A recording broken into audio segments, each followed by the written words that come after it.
So like a lot of you, I keep seeing things from Slate.com or reviews by the New York Times that talk about YA fiction, fantasy, and science fiction as, oh, these things are just kind of bogging us down and we should be a little ashamed to be liking them if we're adults. And kind of on the fringe, they're kind of popcorn, but they shouldn't be taken seriously like real literature. And we should maybe be a little bit embarrassed if we take it too seriously. And really, they're responsible for not only a lot of imagination, but actual stuff in our world that we use every day. Cooper, who invented the cell phone, has said it came from Star Trek. A little flip communicator, that was it. He needed that. Another example of geekiness and fiction inspiring technology, a Spider-Man comic strip in the 1970s had the villain Kingpin put an electronic bracelet on Spider-Man's wrist so that he could track the hero's movements. Jack Love got together with a computer salesman, and eventually they created the electronic ankle bracelet that we know today. H.G. Wells' War of the Worlds inspired the liquid-fueled rocket. Arthur C. Clarke inspired the Clarke orbit for satellites. Tom Swift did not invent the taser because he's not real. He's fictional. The taser, developed by Jack Cover, a NASA researcher, was inspired by the book Tom Swift and His Electric Rifle. Tom Swift was a young adult series. In fact, it was several young adult series starring a young adult scientist.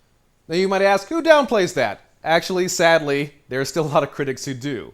That'll talk about Game of Thrones as weird fantasy, nerd fiction that isn't even really for girls. I believe the phrase was boy fiction that they used.